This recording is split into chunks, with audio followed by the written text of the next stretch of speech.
Qaysi mashina sizga? Yili necha aka buni? 2006 akajon. 2006 1.5 motorda, to'g'rimi? Akkumulyatorlari yangi. Nima aka kamchiligi bor mashinangizda? Kamchiligi shu hadovoychasini bir qilib yuborsak yaxshi. Motor hadovoylari zo'r. Motori yaxshi, korobkalari yaxshi. Hadovoy ham zo'rmi? Hadovoy qilish. Ha, hadovoyda ishi bor, motor, korobkalar zo'r. Balonchalari qo'yish kerak ekan, balon ham. Balon ham qo'yish kerak ekan. Kraska pol ustiga sepilgan ekan. Assalomu alaykum. Cobalt rul qo'yilgan.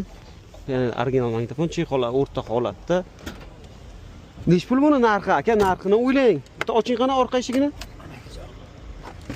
Mana bu orqalarning holati. Salonchasi o'rta holatda. Mana gazim metan. Qayerdan siz aka? Akajon, mashina shredirda mashina. Samarqand shredder. O'ziz nomingizdan? Hujjatdan hech qanday muammosi yo'q. Kraska ustiga to'liq sepilgan 2006-yil. Motorda ishi yo'q, korobkalar yaxshi. Hozirroq hadovoyda ishi bor. Narxi nech pul? Akajon 30 ming. 25 millionga beramizmi? Naqd pul bo'lsa Aka 30 dan kelishtiramiz. 25 millionga beramiz.